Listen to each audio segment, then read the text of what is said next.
Vishwa Bandhu, not Vishwa Guru, but Vishwa Bandhu. Common sense. Common sense. But what do you go and do? 18 times Z and Prime Minister Modi meet. And you go and do Galwan. कि भाई force की ज़रूरत ही नहीं है. Himalayas will take care of us. That's not the reality. You have to be real. The Himalayas are no longer a barrier. They've been breached by technology, and you don't have Tibet. This points to almost a strategic calculation जिससे मुझे थोड़ा महाभारत की याद आ रही है. Would you be able to point to what might be these astra that India should focus on? Jamming equipment, microelectronics, CNC equipment. North Korea is giving troops. So I'm saying here is an alliance structure, crink. China, Russia, Iran, North Korea, brace up to the reality. Does China perceive us as a threat or a power or are we still an adjunct power that we will be relevant only if we are connected to someone like the US? Trump is talking of decoupling. How do you decouple when the American military industrial complex is dependent on 10,000 Chinese companies? Absolutely. 10,000. They adopted the best Western practices when they needed to, but they never forgot the wisdom of Sun Tzu and Confucius. Look at how their economies work. Mayoral economies, they compete. So is the best AI happening in Shanghai or is it happening in Beijing? अगर हमारे यहाँ काल्पनिक तौर पे भी ये हो जाए कि लखनऊ की economy is competing with Chennai economy. I think that we're once again probably going wrong because we have this fusion or potential for fusion in our country. If you spent Lakshmi on Saraswati, you might end up creating new applications. Here again, surprisingly or unfortunately, the two lead players are USA and China. We are not sufficiently into the game. If you're not on the table, you'll be on the menu.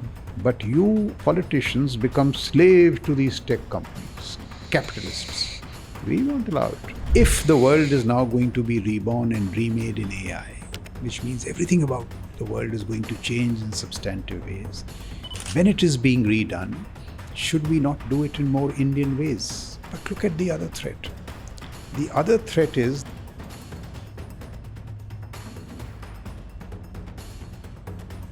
In this episode, we are honored to host two incredible minds, General Raj Shukla, a strategic military thinker, and Raghav Priyadarshi, a thought leader with deep insights into global politics and economics. Today, we dive into a wide range of topics that connect geopolitics, military strategy, and global economics. From General Shukla's perspective on Trump 2.0 presidency and its impact on India's strategic autonomy, to Raghav's insights on the evolving Indo Pacific dynamics, we'll explore how India is navigating its path in an increasingly complex global order. We'll also discuss the looming challenges of China's rise, the importance of civil-military fusion, and the ethical foundations of the Indian military. In this conversation, we'll unpack the strategic choices India must make to safeguard its sovereignty, economy, and the role as a global power. Buckle up for this engaging discussion that promises to challenge perspectives and offer valuable insights. Without further ado, let's get started.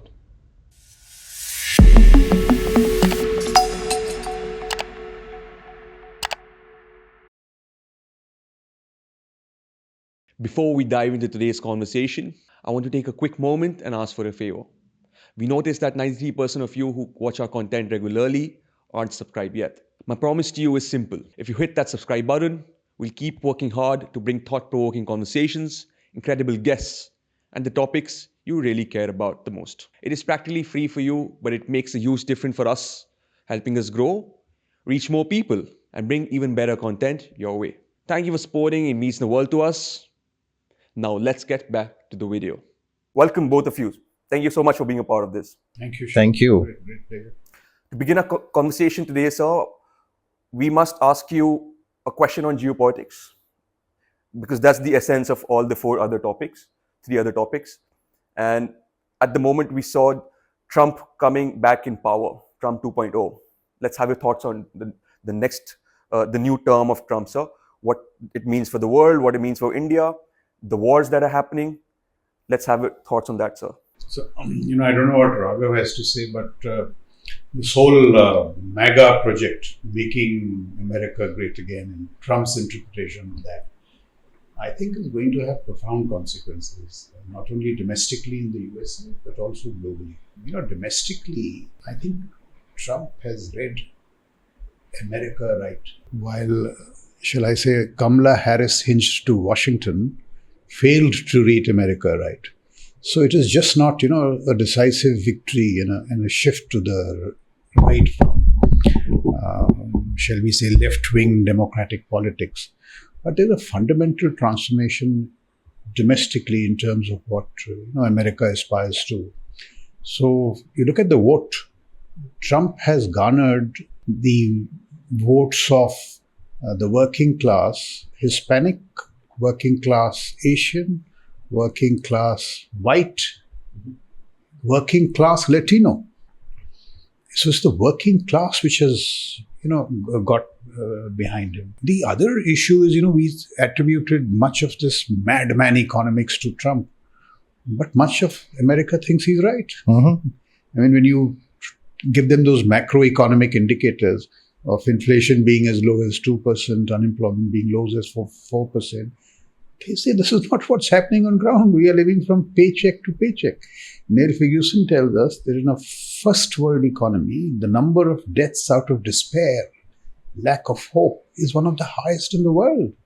I thought that should be happening in India, but it's happening in USA. So Trump may not be a very erudite man, but I think his grassroots reading of America was just right. And we all read it wrong. I mean, he swept the battleground states. Mm-hmm. The other thing is, look, America may really be in for big change, because now it's not only that he's won the presidency, he's won the popular vote. He is retaining control of the House, and he'll be reclaiming Senate. Mm-hmm. So the only other component in his way is the judiciary, which the current lie is 6-3. 6 Republican inclined judges. So I see a very powerful Trump administration 2.0, which means that he will be able to put into effect all these things. Just take one metric. He has said that he will deport 11 million illegal immigrants. I mean, look at what the implications of that, the break from families, the emotional wounds. But he's determined to do that. It is be something like partition in India. Mm-hmm. Mm-hmm. And he does seem to have the mandate to do that. Mm-hmm. There are some very worrying areas. He has said that he will go after all those who betrayed him, his version of betrayal. Now, on that list is General Mark Milley, the former chairman of Joint Chiefs of Staff. On that list is General John Kelly, his former chief of staff in the White House. When he does all this, what impact will it have on the military? So there is going to be domestic chaos. Externally, he's going to remake the world. Last time he almost walked out of NATO. He doesn't believe in collective defense, alliance structures. He believes in personal relationships. He's talking of ending wars. He might put pressure on Putin to end the war here and speak to Iran to back off there. I think he's going to give Netanyahu the green light to get more aggressive with Iran and the Houthis. On Taiwan, I suspect he's not going to honor those treaty commitments. He's transactional. He's going to tell them, by move your chip making to USA. Unka argument ye hai ki even if I move it there, who's going to buy these overpriced chips in USA? But he's not going to listen to all that. He's told Taiwan to quadruple their defense expenditure. There he's right. When he tells the Europeans to spend more on defense, he's right. I mean, the richest countries in the world, and you're not willing to spend on defense. So it's going to be a very complicated dynamic. But the world is not going to be the same after last Tuesday. It's going to be, I don't know what are other things. But I do think that we are in for great change. That's Trump. Any thoughts on this for you? So in complete agreement, but I would like to hear your thoughts on then what does the Trump 2.0 and Make America Great Again mean for the India-US relationship? And does it change our sort of strategic positioning, our strategic calculus? I can just think of 2 to 3 things. One is, since he works on personal equations, and Prime Minister Modi has a good personal equation with him. So I think for starters, we are in good territory, because that personal equation matters. The other plus is, he's been very disappointed with these alliances. So he's been talking of these suckers. I mean, people who are sucking America out, American blood and treasure out. And he's been talking of pathetic dependencies. And also the people around him, those who might find a place in Trump 2.0. One is Elbridge Colby. He makes this point that, these chaps have been pathetic dependencies. And I remember Elbridge once said that we would value autonomous partners like India. So in that sense, we are again in good territory because our strategic autonomy says that we want friendships, partnerships, technology, this, that, but we don't want your blood and treasure. We'll fight the Chinese on our own. We've done it in Galwan. So in that sense, since we are standing up to China, all that we need from America is technology and other stuff. So that is the good positioning. The bad positioning is in things like tariffs. Look at free trade. He's fundamentally going to alter the foreign policy narrative because the foreign policy narrative of America was based on alliance structures. Alliances all over the world and on free trade. He's just the opposite. He talks of 200% tariffs. I mean, he's been talking of 60% tariffs on China and 10% on the rest of us. Now 10% on the rest of us is going to have grave implications for business. So beyond the personal rapport, when he gets transactional, now what is India going to do? So I would say broadly it seems to be good, 70% good, but 30% is dangerous territory because he's extremely transactional and unpredictable. You look what he's done with his own advisors. Most advisors in his administration had a shelf life of 9 months. So, very humorously, I was reading McMaster's biography, or he's written a book on war at ourselves. And the first chapter is, you are hired. The second chapter is, you are fired. So that is Trump for you. That's the impact of Trump. So he's very unpredictable. But I also suspect, that there is so much on his plate. Okay, let me say one good thing about him. For all this talk of him being a bad man and this, the architect of American change towards China, from thoughtless engagement to artful containment, was Trump. He realized that China is a competitor. China is doing a lot of other cheating kind of stuff. He put an end to it. I'm also told that if you go into the deeper aspects of economy, for example, if you take median incomes corrected for inflation, he has the best track record amongst recent presidents. So his, madman tweeting, 2 o'clock tweeting, 4 o'clock in the morning tweeting policy is one aspect of Trump. But he is capable of, and I also suspect, why wouldn't he be? After all, he's been a successful businessman. So in the sense that, I think the good thing about Trump is that he's going to revamp these traditional structures, what they call the Washington swamp. The bureaucracy was just not willing to change. Whether he can do that in the foreign policy dimension and specifically it's a set of challenges, but these are just some thoughts. So very specifically, you mentioned strategic autonomy and Trump 2.0. Does this also, though, however, not mean that we will end up losing our posture of strategic economy, which we have maintained judiciously over the past 75 years, given that if the US administration is looking at India as an autonomic actor, they would want greater integration with India, potentially as a bulwark against what are their principal strategic, interests. And therefore, does that not mean that India would have to choose to align more with the United States? Because the options of great power alignment outside of the US and in the absence of Europe really taking on that leadership role, despite being, like you mentioned, the richest collective of economies in the world, leaves us with little choice but perhaps to integrate more with the US. And therefore, where for this autonomy? So see, this is a difficult question. See, but my understanding of strategic autonomy is what? Strategic autonomy is basically to leverage both sides in your interest. There are limits to it, and let's be practical about it. In 1962, when push came to shove, non-alignment failed us. Ended with Prime Minister Nehru writing that letter to President Kennedy, beseeching him for almost everything in the military dimension, from pilots to aircraft. In 1971, what secured us was the Indo-Soviet Friendship Treaty.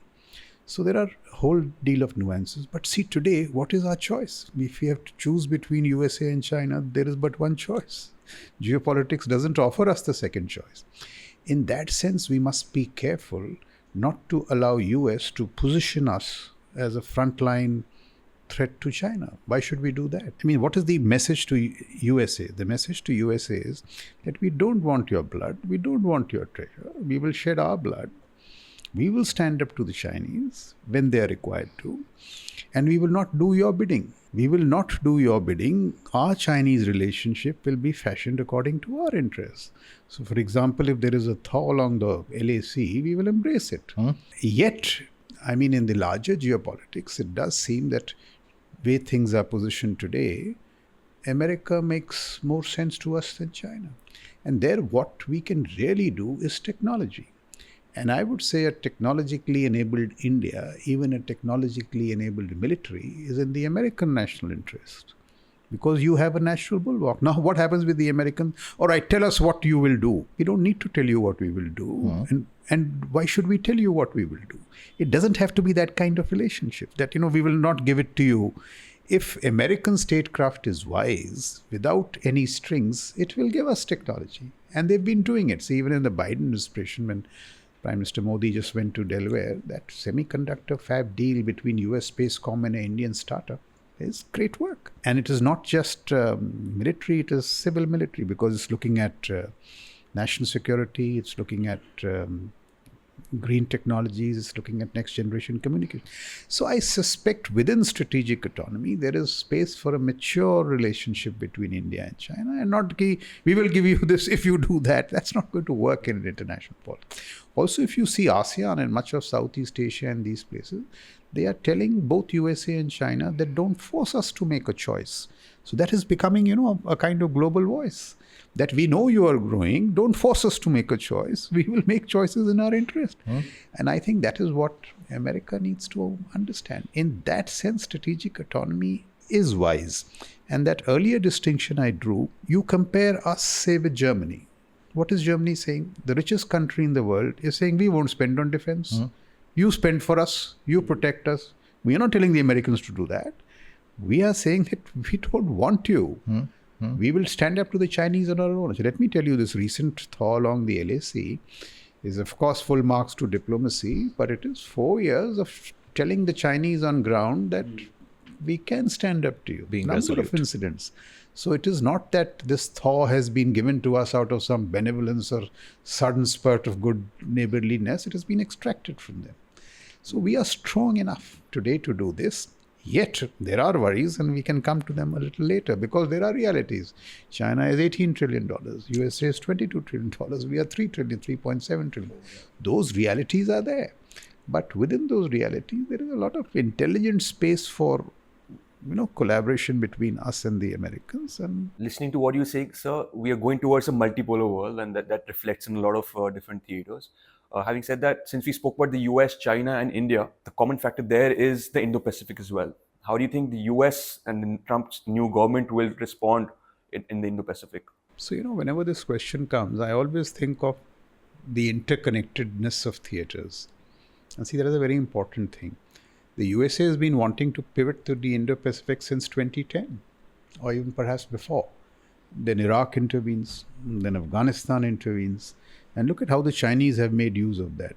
When the Americans were stuck in Iraq and Afghanistan, they have carried out the most massive military modernization in the history of mankind. They have made use of that. And today, there is a double whammy, even before Trump. What is the double whammy? It's a triple whammy. Americans would want to pivot to Pacific. Ukraine. And if Ukraine was not enough, there is every danger of getting sucked into West Asia. I mean, today you have THAAD deployed in Israel. There are a lot of issues. Now, is it by design or is it by coincidence? I have no evidence. I think it's by design. Chinese statecraft is getting the Americans sucked in here. Initially, you remember I did a podcast with you about CRINC, CR. Today, it's a reality. And this is where, I think the West has failed. We also have not understood the Chinese too well. When Xi says friendship without limits, there is no Article 5, there is no Article 6. But it is perhaps better than all these alliance structures. What happens under that? The Chinese have given them jamming equipment, microelectronics, CNC equipment. North Korea is giving troops. So I'm saying here is an alliance structure, CRINC. China, Russia, Iran, North Korea, brace up to the reality. Russia would not have been in the fight without ammunition from North Korea, without drones from Iran, a country under sanctions. Now, if Iran has done so much for Russia, Over the last month or so, Shoigu has spent weeks in Tehran coordinating their air defenses, S-300, S-400. You think Russia will stay out if Iran is threatened? These are the imponderables. I don't think so. They will not stay out. उन्होंने इतना किया है. Whole drone stuff, that factory in Tatarstan, in return for these 10,000 troops, Russia is giving space, nuclear technologies to North Korea. It is going to impact the Korean peninsula. And it's a huge danger to South Korea. And that's a concern for the US. US. And for us, for geopolitics. So it's not a narrow pivot to the Indo Pacific. The other issue is, and this is a big lesson for us, the Americans are paying a huge price for atrophying statecraft and for neglecting their military industrial complex. See, statecraft.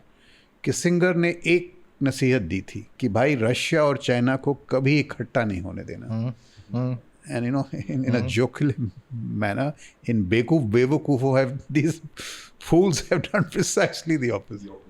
Precisely. Russia and China are together. Look at the military-industrial complex. Roosevelt said, the arsenal of democracy. He said, if you value your democracy, if you value democratic values, invest in the military. What have they gone and done? Today, the neglect of the military-industrial complex is so severe. Trump is talking of decoupling. How do you decouple when the American military-industrial complex, for its intermediate goods, is dependent on 10,000 Chinese companies? Absolutely. 10,000. Look at capacities. Look at how we are running out of AD interceptors. In this Ukraine, Russia is firing 4,000 missiles a year. You need 8,000 interceptors, 2 per interception. What is the American capacity? 700 in a year. This is going to take time. What is the Chinese capacity? 10,000 cruise missiles per week. They took advantage of that Iraq-Afghanistan phase. They have built Chinese manufacturing capacities, value-added, non-military, 2014, were half of that of USA. 2022, they are twice. What is the consequence? The Chinese military-industrial complex exceeds the US military complex by a factor of 5. These are the realities. So Trump's reality is not to wind down wars. That is rhetoric.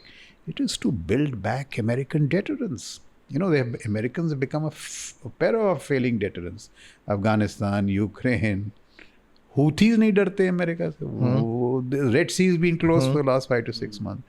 So now this is the challenge for Trump. Rhetoric to serious stuff. The deterrence takes, a decade to build up. So, Indo-Pacific has to be seen in that sense. The theaters are interconnected. It is just not the Indo-Pacific. Indo-Pacific, Ukraine.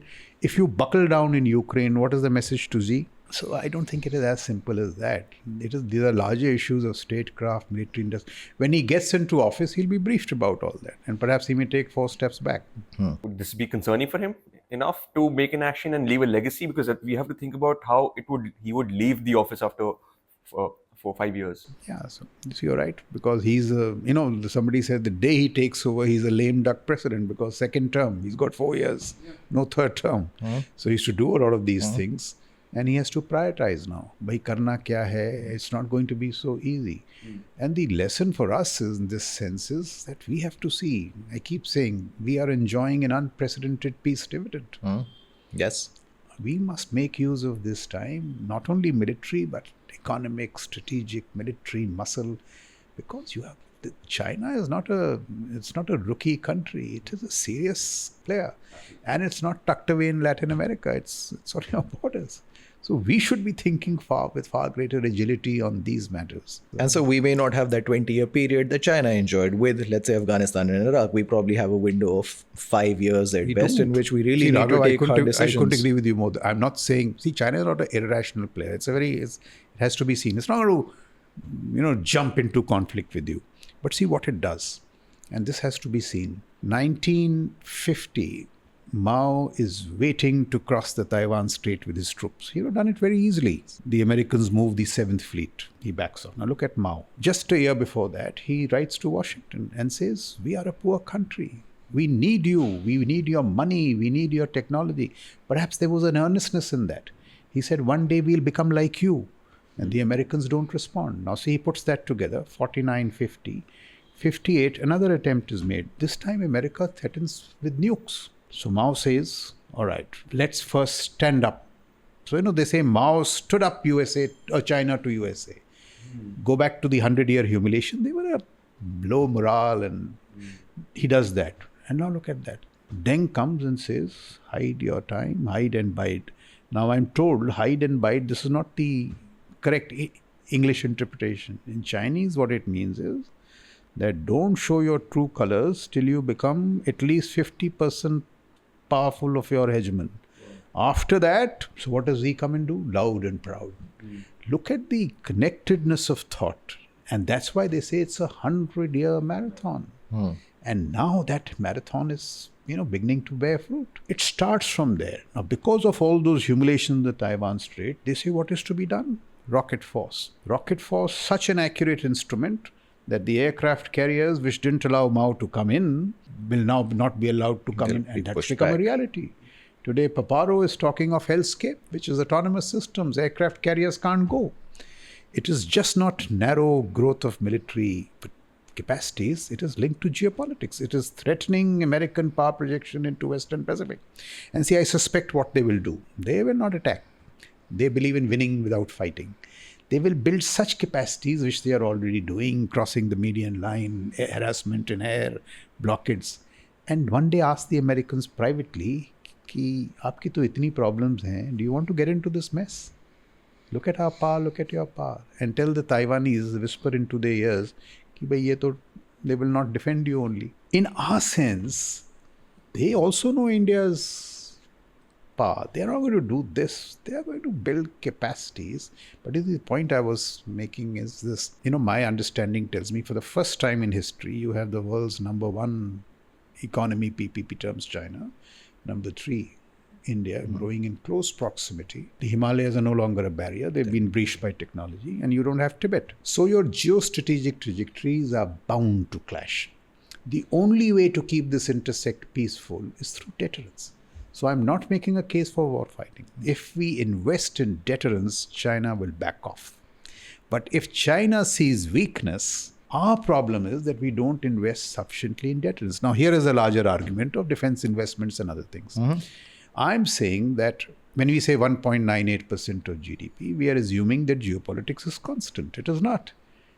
These investments are not merely an economic measure of affordability.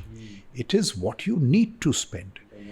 If you spend on deterrence, you will avoid war. If you don't spend on deterrence, you may invite war. So my case is peace through strength. Deter so that you don't have to fight. And this is an argument. If you don't believe me, ask the Ukrainians. Deterrence is costly, but wars are costly. Wars are costlier because the war economy will take up a much larger share than 2%. We need to take an integrated view. It cannot be just the economist's view. It has to be a larger view. And that is the China. See, we are no pushover. Or let me just make one more point. I think it's the Chinese are 5 feet tall, 5 feet, 5.5 biologically. By doing what they do, and we must grant it, the stuff that they have done in their economy, technology. I mean, see, look at technology. Yes, it's mind-boggling figures. From 2000, there's an Australian Strategic Policy Institute. It turns out these figures on critical technologies, a tracker. 2000, 2003, 65 emerging technologies, 60 USA leads. China is nowhere. 2019, 2023, out of these 65 technologies, 57 China leads. This is diligent work. We are also doing well by the technologies. 9, 10 of them, we are in the first 5.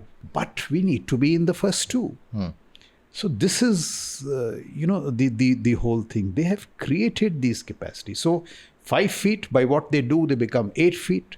What we don't do, we make them 11 feet. Actually, they are 5.5 feet. So if we do this stuff, we can get them down to 6.5 feet.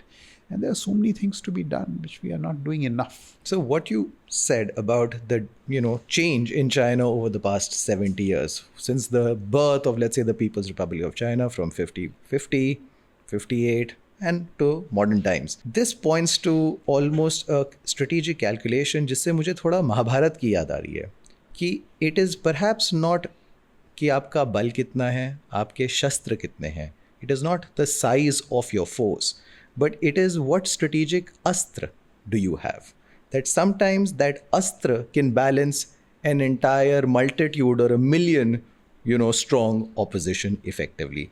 Would you be able to point to what might be these astra that India should focus on 2024 onwards? See, while I was making this case about budgets, there are, the other lenses to look at it too.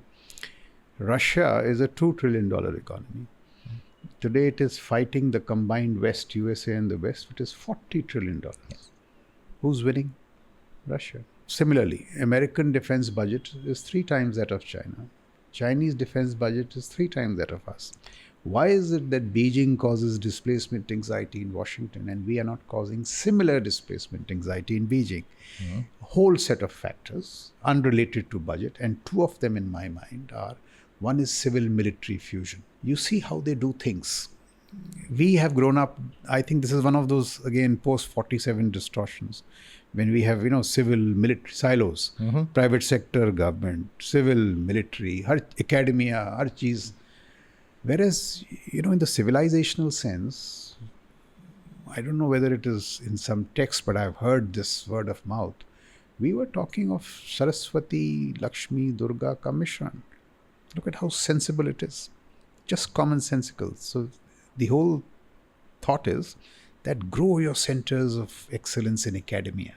Genuinely respect them in the Nalanda kind, where you respect academic Knowledge. यहाँ पे the general drift is क्या वो academic है क्या बताएगा? It's a stupid argument. Allow these centers of excellence to create talent and therefore technology. What the Americans do, their system, and use some of this talent or much of this talent to create wealth. Lakshmi. Genuinely respect wealth creators. So don't be distrusting of business. No, that is not changing at a very rapid pace. Till today, government attitudes are, yeah, businessmen hai. So that bit. When I was growing up, I was told, don't play with him. Why? He's a businessman's son. I'm telling you, this is a reality. This is how government used to look at business. Ki bhai, wo paisa banata hai. What is wrong? So this genuine respect for wealth creators. And use some of this to nurse your instruments of power. Durga. So what a brilliant argument. Here we grew up civil military silos. If we spend on defense, we will militarize society. I've heard these arguments. Silly sometimes. The Chinese, they adopted the best Western practices when they needed to, but they never forgot the wisdom of Sun Tzu and Confucius. They respected the strength of their civilizations. Contrary to popular belief, Chinese do a lot of ideation. Their best ideation happens in Tsinghua. It happens in their think tanks. If you see American scholars and all who go there, they say the ideation is very deep. Only it is, you can't criticize Z. So you can't criticize their top bosses, but they wouldn't have been technologically in all these places if they didn't respect academia in that sense. And they also say, like their argument to the Americans is that you're a 200-year-old country. What will you tell a 5,000-year-old civilization? You think democracy is best for you. We don't think so. You value chaos. We value order. Number of arguments. You may not agree with them. Another issue is that China may be an autocracy, but it values talent. It is a meritocracy. Xi got admission into the Chinese Communist Party in his 11th attempt. 10 times he failed. You cannot rise to that position without being a very good mayor. Look at how their economies work. Mayoral economies, they compete. So is the best AI happening in Shanghai or is it happening in Beijing? अगर हमारे यहाँ काल्पनिक तौर पे भी ये हो जाए कि लखनऊ की economy is competing with Chennai economy. So these are some of the corrections we need to bring in our sense. So civil military fusion, which, and it is, now it is beyond that acronym. It is not civil military. It is talent from any place, wherever it comes from. So for example, in our MOD, why should today it not have, I'm just saying hypothetically, somebody like, say, Raja Mohan or Nandan Nilinkani, best minds. We have so many minds. And the other way around, why should the office of the CDS not have an innovationist, civilian innovationist, or a foreign policy guy? That culture is not there. Those kind of culture. But if you see, civil military fusion is a very powerful metric in China's rise. I'll give you one example. AI. Current thing, AI is going to be the future. Yes. Look at their approach to AI. Common sense. They say, firstly, it will be integrated. Within this integration, civil domain, we will control it. By perhaps their needs of surveillance and all.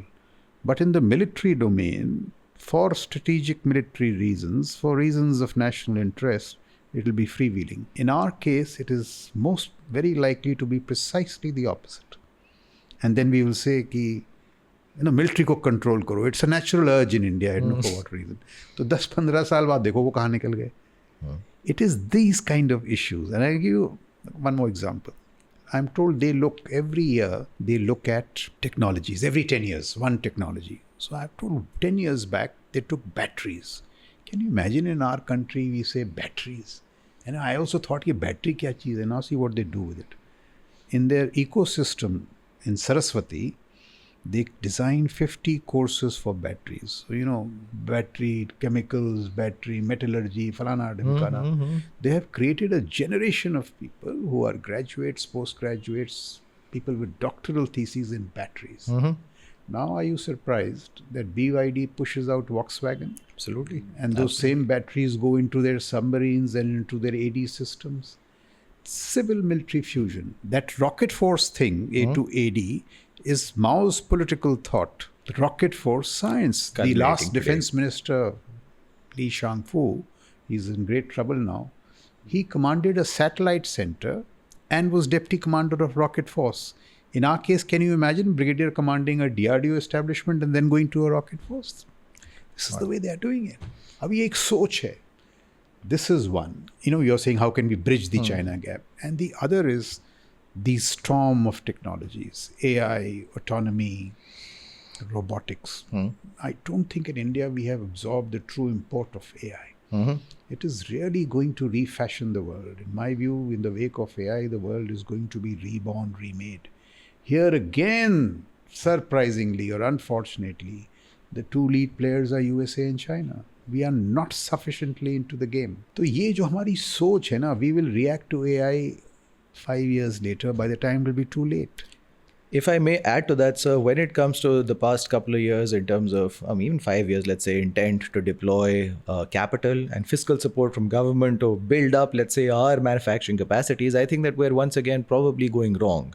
If you are allocating scarce capital, we're a rich country in a macro sense, but we're still a poor country on an individual per capita sense, and we have a lot of these development deficits to bridge. To chase manufacturing and to set up a capacity to manufacture, for example, chips, which were being manufactured 15 years back in second world countries, I'm not sure that is the best utilization of Lakshmi and Saraswati alike, because we have this fusion or potential for fusion in our country. If you spent Lakshmi on Saraswati, you might end up creating new applications using the manufacturing base that already exists to then further refine and define, so that you move to intelligent design capabilities as opposed to manufacturing deficits, which we still seem to be trying to bridge. It's almost like a ship has sailed 20, 30 years back, and we're now trying to see if on a schooner we can try and catch up with that, right? I'm not sure if that aligns with your thinking. Yeah, see, you have brought up another very critical issue, and that is this. See, if you see geopolitics now, the next 10 to 15 years, it's going to be competition between a declining hegemon, USA. It still retains supremacy, still is 25% of global GDP, still some of the best tech companies. I'm not saying all that.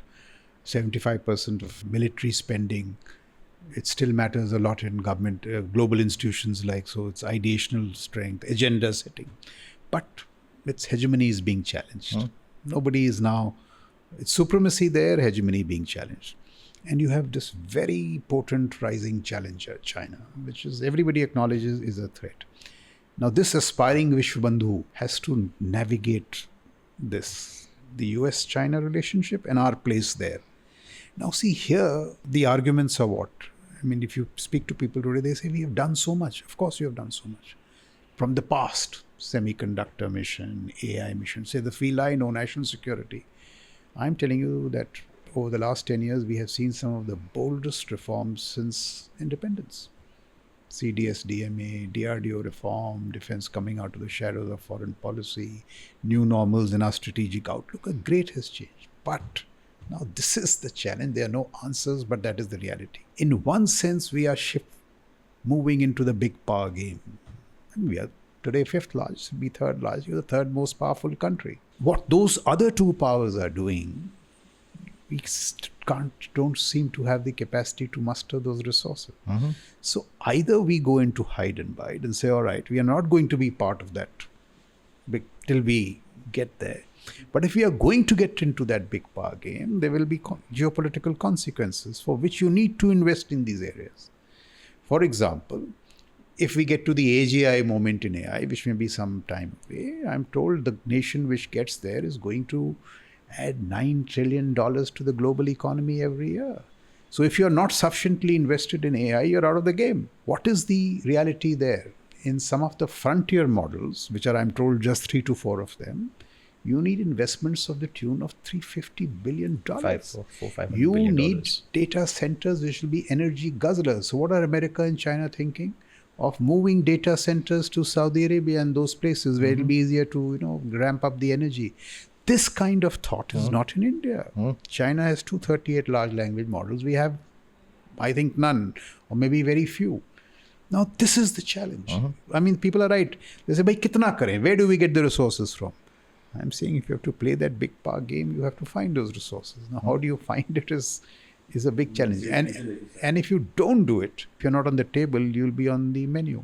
So, ये challenges हैं in these technologies. And so, national security में वही arguments हैं. भाई लोग कहते हैं पैसा कहाँ से आए? In 62, our GDP was almost the same as China. In fact, per capita was better than China. And almost in the 80s there was parity. So we early chose 80s. not to invest in national security and see how you were put back. Now, these are those issues of, I would say strategic wisdom, statecraft, which are not easy. But you have to find answers to these questions. Because unfortunately, we are there now. We are in many ways the geopolitical toast of the world. We are in the big power game, and yet we are not sufficiently equipped to play that game as well as we should be. But does China perceive us as a threat or a power, or are we still an adjunct power that we will be, relevant only if we are connected to someone like the US? One of our national security advisors of the past once said that what is this problem with China? We've lived in peace with them for 4,000 years or something. 62 was an aberration. That's one view. That we'll always live in peace. 62 was an aberration. But if that were true, if I put myself in Beijing's, if I'm say in Beijing, I'm saying this in their Swinger University, and my threat is USA, I should make peace with India tomorrow. Common sense. Common sense. But what do you go and do? 18 times Xi and Prime Minister Modi meet, and you go and do Galwan. How does China look at us? Do they look at us from the balance of power prism? You see in the last, अभी ये जो sign हुआ agreement, अभी ये जो Kazan, हाँ. So in the readout, India talks of a multipolar world, multipolar Asia. China talks of a multipolar world, but keeps quiet on the. Now, is there some signaling there? I think, my hunch, I mean, nobody can be 100, is that they look at from the brutal balance of power angle. And that brutal balance of power angle is unipolar Asia. If you see from their perspective, if they are playing the global game, if they have to be the number one player in the world, and I'm not blaming them, look from their perspective, they want to be the undisputed hegemon. Look at USA. Does it tolerate anybody in its periphery? In fact, to be fair to the Chinese, if you go back in history, America, when it was similarly placed, was extremely brutal. What they did with Canada, with Mexico. Yes. They were brutal. Yes. So all great powers want a very stable periphery. India is the challenger. Yeah. So they have one Chinese metaphor which says, only one tiger on a hill. The Indian position, and of course my position also would be, have some sense. You're going to create trouble for yourself. Reconcile to two tigers on either slopes of the Himalayas. Either side of the. Whether this watershed. Argument gets sorted out by dialogue, या तो विवेक और दानिशमंदी से इसका हल होगा, या झगड़े से होगा. It is going to be brutal. The lessons of history tell you that it is always the latter. So they have to be sorted out through power and might. And I'm not saying in the military sense. The larger. Mera to ye mane Shivam, just to this point, so that there is actually no change in how China sees itself. So I don't think that there has been any wavering of that for at least a millennia or perhaps longer. there is the concept in Chinese society of them being the middle kingdom, them being the preeminent power, despite history having wavered and them actually being perhaps not a very strong power even 200 years back or even 100 years back. But in the mind of the Chinese polity, China is a preeminent kingdom that should obviously be the hegemon in Asia. We might think differently from South Asia, but I would understand that to be their constant perspective. I will reinforce that. It's not only that, there's a little more hubris there. They say, we are the middle power, middle kingdom, only the heavens above and the barbarians below. बाकियों को तो we are barbarians in that view. इनको civilize करना है, इनको तो समझ ही नहीं है. So that is the larger hubris. एक चीज़ सर आपने इसके पहले जिक्र किया that we have made some important reforms and there has been some good directional change relative to what we were doing earlier. But ये सवाल हमेशा आता है, पैसे कहाँ हैं? How do we grow? How do we allocate capital, especially for, let's say, strategic technologies, manufacturing, defense capabilities? A thought. India and the government of India has had, and it's a bit of an anomaly compared to other governments, but we've always had a department under the Ministry of Finance of disinvestment. These days it's called the Department of Investment in Public Asset Management. We, in our annual budget, always assign what should be the proceeds that this particular department, and this is courtesy of the fact that India has been a mixed economy and a semi-socialist republic, and therefore we've had the state being a significant economic actor in different industries, and we have PSUs or joint ventures or public-private partnerships of various kinds in various sectors. But most critically, the largest bulwark of execution of PSUs is in the defense establishment and with the DPSUs. What about disinvestment, which is again an Indian English term, I would say, but divestment of Bharat Electronics Limited, of Bharat Earth Movers Limited, of our ordnance factory boards? We give out tenders to the private sector and have been for the past 15 years, asking them to show the capability to potentially build an artillery system for that matter, right? But we have those existing capabilities within our defense establishment. Would you think that privatizing the existing defense establishment is something that can be thought of, that can be considered in the next 5 years? And in which we invite the participation and a market value in which you will generate tens of lakhs of crores if you just go by what the value of some of the listed DPSUs is for that matter, and invite your large conglomerates, your Adanis and Ambanis of the world for that matter, because you also have to choose winners. It may not be a small startup that will come and buy over, let's say, an OFB facility. Do you think that this is something that the government should think about? Because this is not elocuted, at least in public, that I have observed or on media generally. It's not whether we should do it tomorrow. It should have been done as of yesterday. And you really hit, what lies at the center of our national security reform. And I'll tell you why. India today, I grew up in India, I'm from the army, where we kept saying for a long time that the politician doesn't understand. Politician nahi samajhta. Honestly, today, I think the politician is ahead of the bureaucrat, in the civil bureaucrat, the military bureaucrat, and all the bureaucrats in the PSUs and DRDO. He's telling you, bhai, change karo. मैं आपके साथ हूँ, हम कह रहे नहीं हो सकता. उस टाइम हम कहते थे ये politician नहीं समझता है, politician. Today, the political class has been talking about this DRDO reform, PSU reform. We are dragging our feet. Theatre commands. So today the question must change. Why are civil military bureaucracies not delivering? Because we thought we were the wiser ones always. Politician nahi samajhta hai. This is the first question. So today, the onus of performance is on all these people, and I'll come to it. Look at what's happening globally.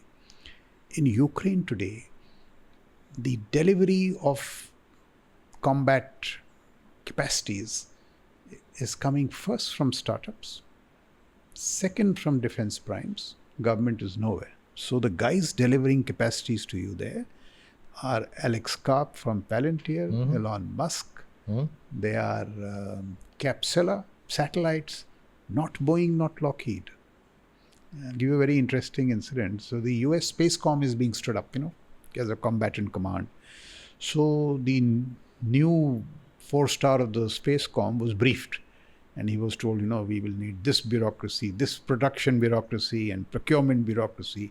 He said, again we are making those large structures. Where are these agile? This is the government mein ho hi nahi sakta hai. So he says, SpaceX mein kya ho raha hai? So he makes a visit to SpaceX and he asks the engineer, he says, how do you procure your items? So that chap is he says, if I want something, I pick up the phone and tell John, and I get that stuff. Common sense. In the Indian setup, बोलेंगे नहीं, John को बोलेंगे तो John चोर निकलेगा, तो John की चोरी को बंद करने के लिए 4 आदमी खड़ा करो. So you set up bureaucracies where they are not even required. And the US Spacecom boss comes in and says, Spacecom will be stood up not like Stratcom, not like a military model, but like SpaceX. So today, the argument of PSUs and all is not that PSU versus private sector. Whoever delivers, please deliver. Don't give me stories. Look at how the Chinese are looking at it. Now, that's a very different argument. Chinese are saying, you have your tech companies, but you politicians become slaves to these tech companies, capitalists. We won't allow it. So Jack Ma, beyond a point, has to be put in place. Jack Ma will always be subservient to the CCP. But innovation kaun karega? So the next stage of innovation, they say, SOEs. They are investing in government research institutions. But they have reformed them. 300,000 people have been sacked from Chinese SOEs. So either you make PSUs efficient like SOEs have been made, difficult in India, political issues, or you go to what is delivering there. Don't go to HAL because HAL has a name. Go to HAL if HAL delivers. And if there is a startup like Bharat Semi or New Space which is doing better, give it to him. This is the argument. I fail to understand why should DRDO not itself say that we must reform, because if we don't, we are dead. That is the evidence on ground.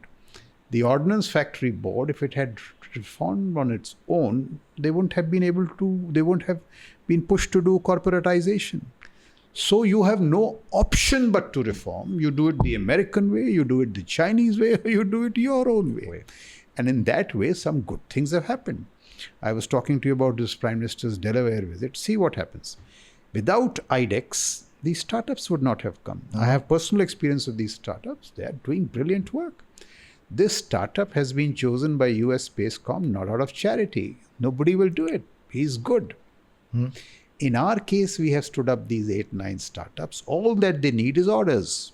You give them orders and they will become the national champions of the future. Now, they have to be cultural transitions. In our case, I call you, you are Kalyani, and I tell you, देखो ammunition बनाओ, कोई guaranteed orders नहीं है, 8 साल बाद देखेंगे. तो क्या आप बेवकूफ हो? You're a businessman. What do? Firm demand signaling. Fancy English term, which means guaranteed orders. Guaranteed procurement. And how is it going to be fair? People have come through the system, IDEX and all. IDEX. Now, in that Trump case, I was saying, use ISET. ISET is what? Private sector to private sector. No government. Keep the government out. Indus-X. Innovation. That is the next thing which is happening. Disrupting the past. The PSUs in mindset are not structured to disrupt the past. They cannot compete with Elon Musk. This is the reality. तो बात ये नहीं है bell well की, जो भी efficient हो जाए. अब किस तरह से, या तो आप खुद हो जाओ. हमारे यहाँ मैं बताऊँ आर्ग्यूमेंट्स क्या होते हैं. We are not America, first class, don't be America. We are not China, don't be China. खुद तो फिर do it in Indian sense, but retaining inefficiencies because we are Indian. What is this? This is an absolute idiotic argument. And you are absolutely right, Raghav, because if India is to become a defense powerhouse in a benign, responsible sense, you have to invest in these capacities. Today, are 20 leading defense primes, 7 are Chinese. 10 years back, there was not one. Not a single one. If you have to compete, our Bharat Semi, our Kalyani, they have to become those national security champions. It's a lie, L1. People are chosen and given orders. Yes. Yes. ये बिल्कुल ये पूरी mindset का change है, and you have really hit the nail on the head. We absolutely need to do it in national security space. Certain this Tata Airbus deal which the Prime Minister went to, I think Ahmedabad, it is telling the HAL that you cannot be a monopoly. You will have challengers. Smarten up. तो ये तो अच्छी चीज़ें हैं. जी. There can be no competition, business without competition. But why should I preach to the PSUs? PSUs have got very experienced chiefs. They should smell the coffee, see the writing on the wall. But you are absolutely right when you raise the question. We absolutely need to do it. One related question, sir, because you spoke of where the hurdle is or where the inertia is, and it seems today to reside, from what you're saying, at the level of the bureaucracy, at the level of the civilian government, at the level of individuals who end up then, after a point in time... Also military bureaucracies. Also military bureaucracy. Ji. All of us need to change. आपने एक जिक्र किया था about the civil-military fusion. How do we, and perhaps, this is pertinent given your role at UPSC today, how do you build this awareness at the level of the civilian government? Do we have any strategic sort of pedagogy that exists once individuals come into service as All India Public Service Officers? How do you ensure that the individuals who at some point in time may end up manning, an important position, let us say at the Department of Defense Production, actually understand strategic thought, and they have not come from, these random postings, if I may be able to say so, in their civilian administrative career? Conceptually, there is a two-line saying or a couplet which says, किसको फिक्र कि कबीले का क्या होगा, झगड़ा इस पे है कि सरदार कौन बनेगा. That turf has to go. It is basically that. I don't understand. Beyond a point, how does it matter? Say I'm from the armed forces and my subordinate is a civilian. How does it matter? As long as he's competent. And if you look at human beings, essentially they are fair. It is only when we get into these, we start wearing these silos. When you get back to your hut, then you start talking like this. Otherwise, you're essentially fair. So it is a matter of fairness. The good news is I hear people talking about it. The Prime Minister has spoken about it. The Raksha Mantri has spoken about it. I have seen that other era of civil-military control. And see, here there's a larger point. What was the issue? The issue at one stage perhaps made sense, when there were coups happening all over. So you said civilians must control the military. So it was called coup-proofing. Up to a point, it was right. But what happens, the civil-military theories tell you what? There is a political principle and there are agents below. There is a bureaucratic agent and there is a military agent who are co-equals. For example, the defense secretary is a civilian and he has a very valuable role of defense production, administration. So nobody is decrying that. But in our case, it degenerated into bureaucratic control of the military agent, which was unnecessary and became unproductive. And while this was happening, other peoples, they started fusing civil-military capacities for strategic productivity. So let's say the whole argument of jointness. It's a very deep subject. Today we are, by creating the CDS, we are what the Americans were in 1949 when they had a permanent chairman joint chiefs. But thereafter, they moved from that to coordinated jointness, Gulf War I, integrated jointness, Gulf War II, where a Bradley commander, a tank commander could call for the fire of an F-16 directly, then to cross-pollination, and then to fusion. In fact, the guys who led on fusion was China once again, surprisingly. China did it first, USA followed it up.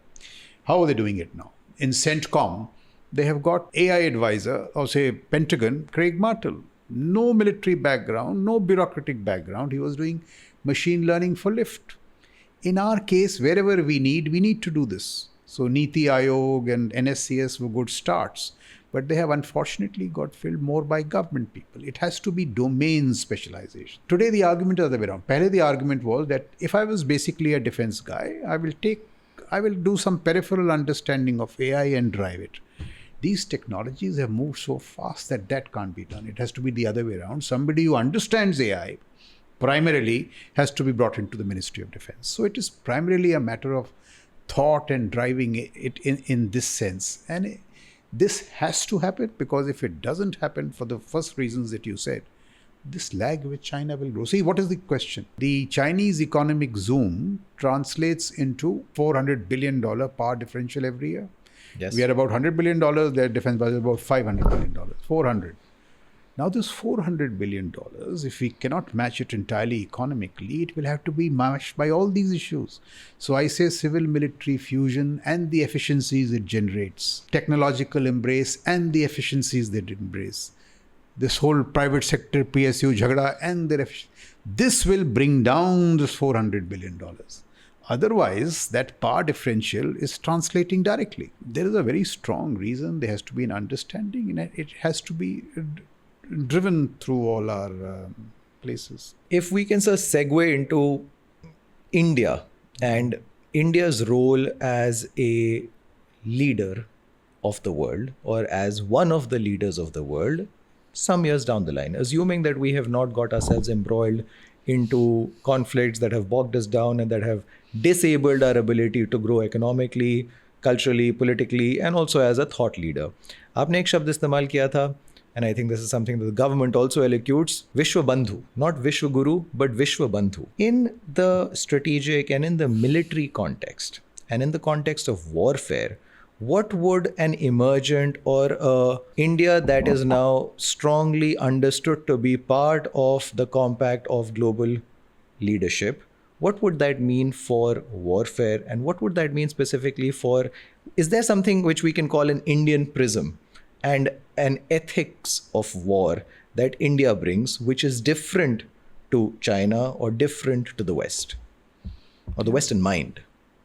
Absolutely. So that's another very interesting question. So you're talking of the Indian worldview. Indian worldview, Indian and how that strategic would outlook. impact the global growth of nations and the growth of civilization. So see, in many ways, and some very fundamental ways. Let's start with AI. Henry Kissinger says that AI is just 20% about coding. 80% is how you look at AI in terms of philosophies, strategies, what you're going to do with it, domain specialization, how you leverage data. I thought AI was all about technology. Absolute misreading. If the world is now going to be reborn and remade in AI, which means everything about the world is going to change in substantive ways, when it is being redone, should we not do it in more Indian ways? And I'll tell you what, if we don't do it, what is going to happen? See, we are so obsessed with territorial integrity. Good, you must be. Thoda sa hota hai, all our newspapers, finger 4, finger 8. Good, very good. But look at the other threat. The other threat is that all your language, your culture, the way you think, your very Indianness, your Bharatiyata, all this is coded in data. All this, and look at the debates in the West about quality of data. They say all that you have scraped so far from the internet was low quality data. There is other data which is lying in archives, which is handwritten, high quality. They are leveraging that kind of data. And if you are not cognizant of this, what will happen? You will have people take your data, smarten it up through AI, and export it back to you. Yes. The danger is of AI doing to us digitally what Macaulay did to us. Absolutely. Culturally, educationally, and so every way you must look at this. So I'm saying even in AI, we should have a whole philosophy, strategy of what we are going to do with it. It's not merely about large language models about. So AI should be understood, discussed in universities across. And this whole response, in terms of, this is a good time to do it. The other issue is, and this is from, just my limited understanding. When we were growing up, or when I was a colonel and all, there was this whole talk of India lacking a strategic culture. So George Stanham came here, I think sometime in the 80s. He was the toast of Delhi. He went everywhere telling us we lack a strategic culture. So George Stanham coming and telling us, and we were applauding. And I used to always wonder, what is it? And later on, say, offline we were discussing, if you want to look, so we were told India was a land of spiritual thinkers. Good. But we didn't do this other stuff. What is, I was used to think, can we be so unreal?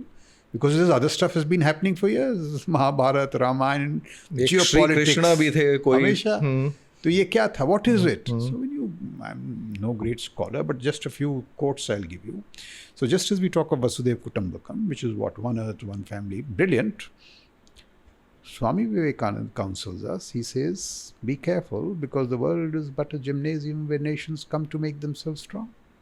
So what is he telling you? That there is a world of utopia, but there is a world of reality. They must coexist. Why do we emphasize one at the cost of the other? Why do we de-emphasize the other?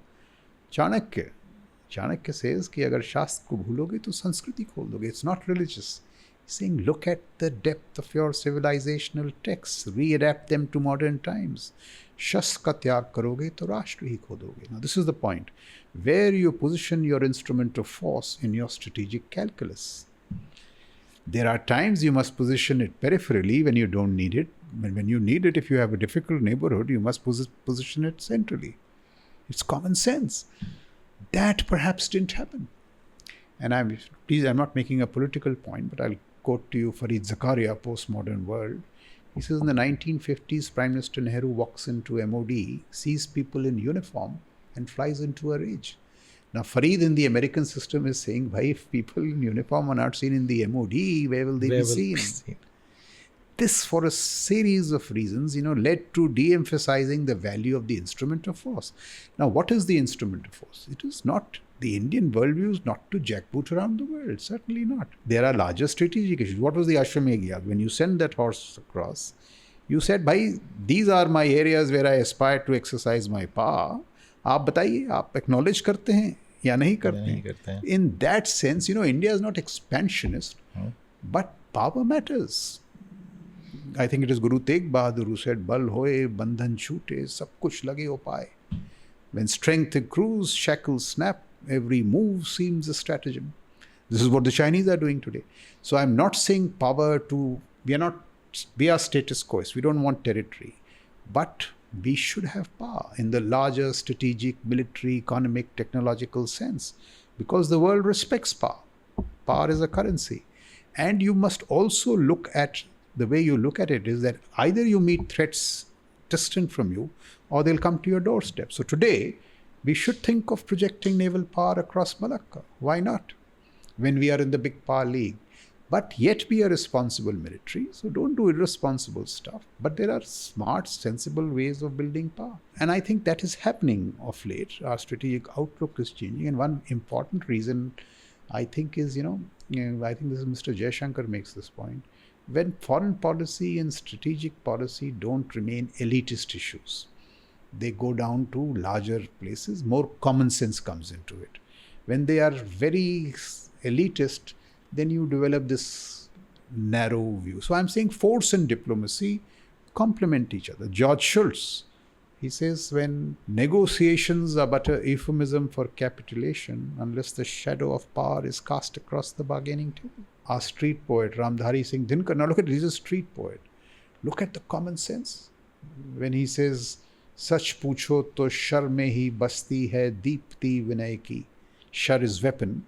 When you are powerful, you make the other side humble. Sandhi vachan sampuj usi ka jisme shakti vijay ki. I wonder, how was the street poet so wise? And the many latter-day strategic analysts were not so wise. So my whole case is power, benign power, responsible power, but power is important. You cannot survive in the international environment, as Swami Vivekananda tells us. So I'm no scholar in that sense, but this is my understanding of why we should not be shy of being powerful. Why are we being coy of being powerful? And I'm not making just a military case. My military by itself, it has to be military, technological, economic. The way you look at power. A good line from the Prime Minister. Shanti ki chaah aur shakti ki raah bhin nahi hai. Good point. The road to peace and the path to power are synonymous. Could we shift our focus to the war around the world and all the conflicts and the ethics part of it? Yes, if you would allow, sir. I have always wanted to ask a military man this, especially over the past 2 or 3 years. And again, it's a thought experiment. We have seen, and again, you mentioned that likely with Trump coming in, there will continue to be support and perhaps greater support and a free hand for the Knesset, for Bibi to continue to do as they wish vis-a-vis the conflict in the Middle East. The thought experiment that I wish for you to share your perspective on is that if instead of the IDF, it was the Indian military establishment that was administering what is the territory of Israel and Palestine, how would our intervention to root out Hamas have been different, understanding that they are a adversarial terrorist organization which is in control of a particular parcel of land, which, if I may add, is not very large geographically? Would there have been a qualitative difference in how the Indian military would have gone about responding to the threat of Hamas compared to what we have seen the IDF having done over the past few years? It's a difficult question, and I must preface, a few things before I answer it. Because, see, the two contexts are very different. What happened on 7th October has not happened to us.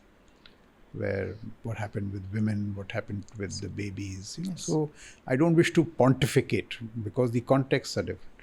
What Netanyahu is doing is not the universal Israeli thought. I mean, Gallant's sacking last week points to the defense minister has been sacked over profound differences on the way they are combating, should they seek. Because there have been other voices which have been critical of it. So General Patrius is a voice which has been critical of it, of the way they are doing things. Now, see, having said that, look at what we have done in Kashmir. I think in some sense we've been wiser, where we have, what they are saying, ki 4 mahine mein, 6 mahine mein. We've never said this in Kashmir. We have been patient. We have said that we will stick there. You will never get what you want. That you be rest assured. You will never get it by force. We will not be so, like the Indian Army has never, I've been there, Commander Division Baramulla. So if there was something to be done and there were civilians, you said, all right, we'll wait out 2 nights. But we won't do it the first night where there are collateral damage. Yes. That is about, actually, I think, playing it long, playing it hard, but also not giving up. We have been there for very long. Kashmir is going nowhere. That is the resolve, but the tactics have been different. Some issues of the IDF are absolutely admirable, military to military. For example, this whole bit about pagers, walkie-talkies. You see how they did it? These targeted assassinations, you have to understand. Let's go back. Stuxnet. What the cyber attack which put behind their nuclear program by 3 years. Today, even if Israel does a successful strike, it will just put it back by 4 weeks, 5-6 weeks. So if you do sophisticated stuff like that, which is not so kinetic, and Israelis have been doing that. But how did that happen? That happened because of very close partnership between CIA and Mossad and 8200. Yes. 8200, they have some of the best minds doing best technologies. That is, look at this whole thing. It was so, first they access your mobile locations. So Nasrullah says, don't worry, put your mobiles in your boxes. We have got pagers. And they have already 2 years back, they have got into the supply chains. So they are waiting for Nasrullah to do this. This kind of thing is, it is really unparalleled, admirable. So these issues of the IDF are extremely admirable. Where I disagree is about the collateral damage in Gaza, or what they call the civilian deaths and all. They could have played a longer game, though their arguments are different, and you have to engage with those arguments. Recently, there was an Israeli think tank, and this is a reality, that when they have built tunnels in the hospital basements, when they do it as a matter of design, we have not faced that situation in India. You hear the Israelis, firstly, they contest those figures. They say it's not 40,000, it's 18, 19. Much of these figures which they bandy as civilians are actually Hamas. They don't wear uniforms. So they have a very different issue. To be fair to Netanyahu, he reached out to the Hamas. That day, Bill Clinton has given a statement that Arafat was given a very real settlement. They have backed out. Netanyahu trusted Yahya Sinawar. In fact, that led to this. Sinawar fooled him. So as a response to October 7th, there are no rights and wrongs. You hear an Israeli view, you hear that. But militarily, there are many of these areas where they have done very well. But there are areas where they have done not. And one is in terms of the casualties in Gaza and all. Because what is going to happen just militarily, if you leave the larger politics out, you cannot in this way, unless you have the people with you, you will not get even a military victory. For example, I'm told out of those 24 Hamas battalions in Gaza, 10, 12 have reconstituted. The lesson of 1982 is what in Lebanon? When you went in, you created Hezbollah. 2006, I think Condoleezza Rice said, these are the birth pangs of a new Middle East. It turned out to be a messy abortion. This kind of issues will not be handled. They have to have political solutions. So I'm an admirer of in some ways. But see, they have their arguments. They say, we didn't start it with the Hezbollah. They fired those rockets on civilians. 70,000 had to move out. Now you take a situation here.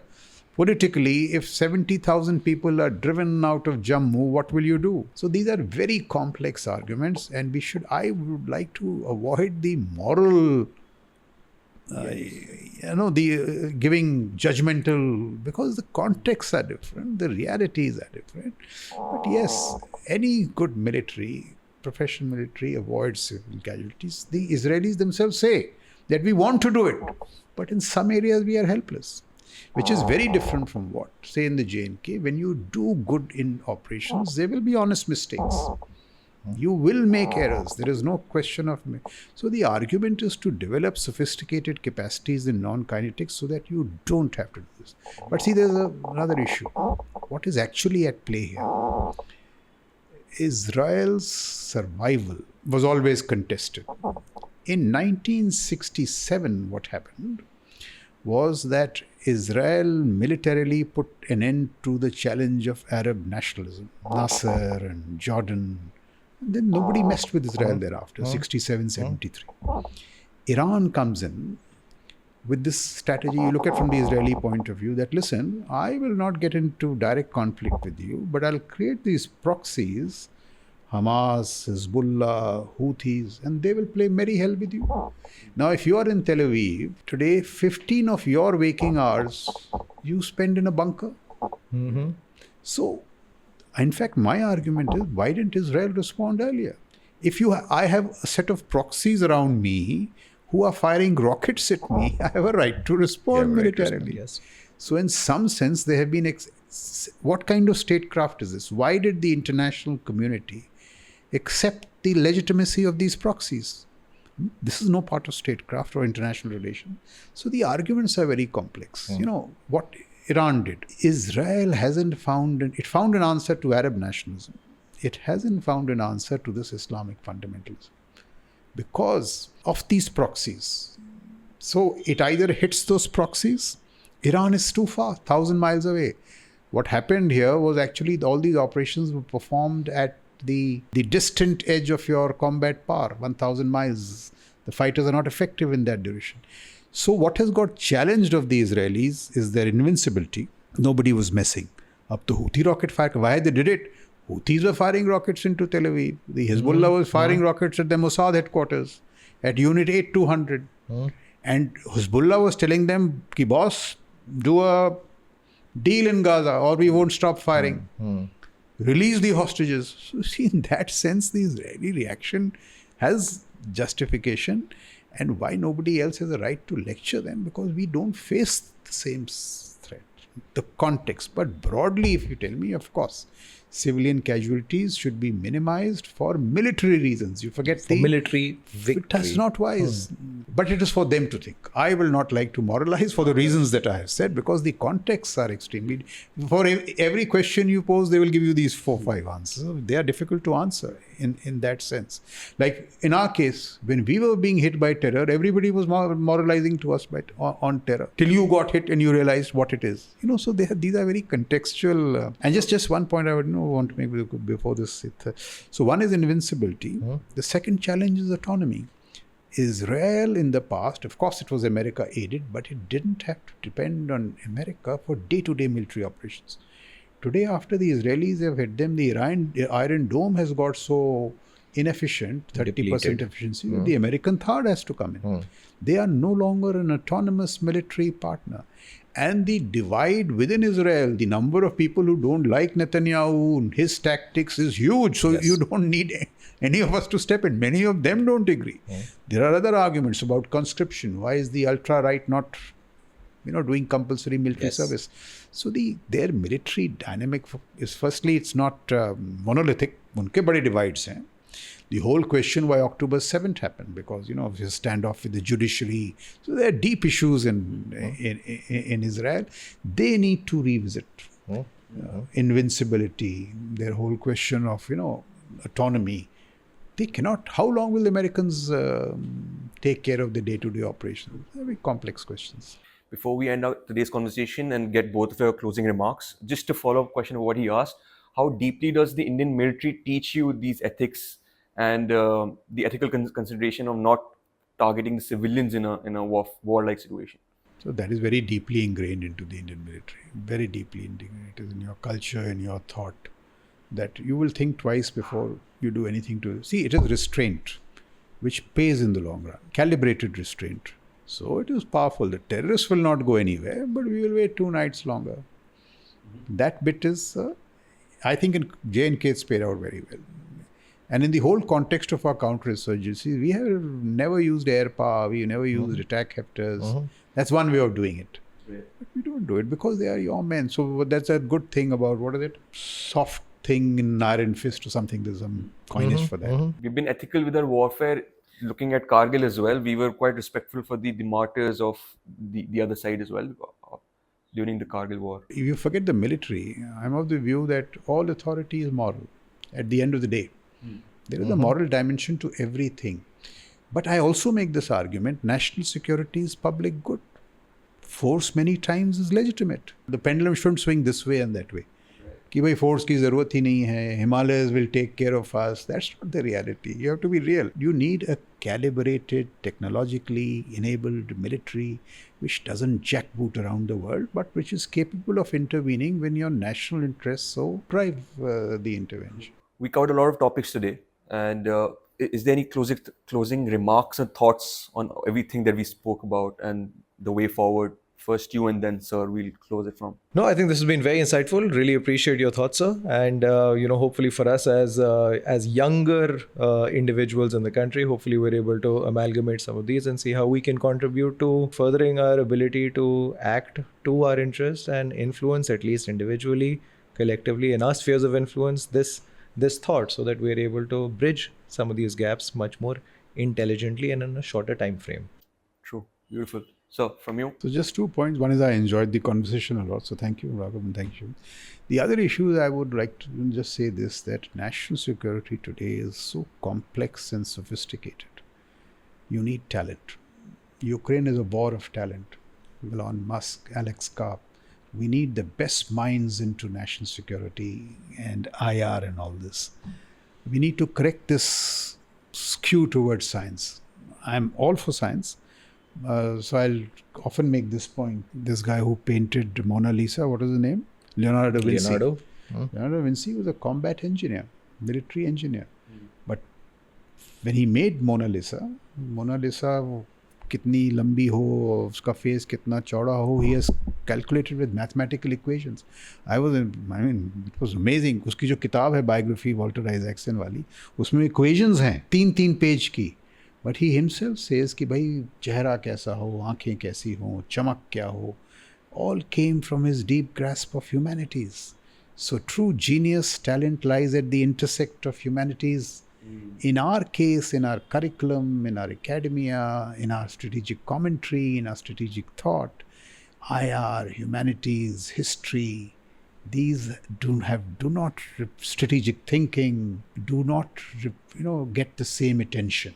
India में क्या है भाई, engineer बन जाओ, not to devalue that, but don't we need these other people? That liberal arts perspective, or a multidisciplinary approach to learning. In fact, we should, if we can do it, we should stop these silos. We should get back to this. I remember in school, we had a great teacher, chemistry teacher called R.P. Agarwal. On Fridays, he would say, he was the best known mind in chemistry, at least in Lucknow. And he would say, ye lo, Shakespeare पढ़ के आओ, Monday को Shakespeare discuss के. Chemistry teacher telling you to read Shakespeare. Monday morning, the principal would come, he said, Agarwal साहब क्या हो रहा है? बोलो साहब Shakespeare discuss करें, कुछ नहीं हुआ. Today, chemistry teaching Shakespeare, firstly, he won't do it. Secondly, if he does it, he'll be sacked. He'll be sacked. So, this is what India needs a lot. That is the only thing. And we need civilians who think deeply about national security. The militaries have been pushed to reform by informed civilians. Where is R.K. Subramanian? Fewer of them. See, Raghav, the last issue of Foreign Affairs, November, December, is on total war. There's a lady or a girl, Meera somebody, I forget her name, M-I-R-A. She has written an article which resonated so deeply with me, I read it 3 times. And I was wondering how she can write so well about it, and I can't. This is what we need. Civilians resonating with you on national security. Because national security, therefore we don't have a polity which is, alive truly alive to the nuances of national security and wise to the uses of military power. That will come when you have a broader civil military understanding. So I think that's one thought if it gets propagated and done, which I really like to leave with you. Absolutely, sir. This has been a very insightful conversation. Of course, we're hopeful for the future of this great nation because, of course, we have great thinkers and like both of you, and the change comes from a dialogue, and that's what we did here. Thank you so much for your time, sparing the time and gracing your presence. So we've done the thinking. You've got to make the nation great. Yes, We are absolutely. dead and done. Thank you. Appreciate it. We at DOAP are working really hard to take this podcast to the next level. Our guests are going to get even better. Our production quality is going to get even better. And hopefully, I'm going to get even better too. Most importantly, we are committed to being consistent and continue to do what we love the most. Until then, keep reimagining yourself and know that the power of change lies within you. Jai Hind.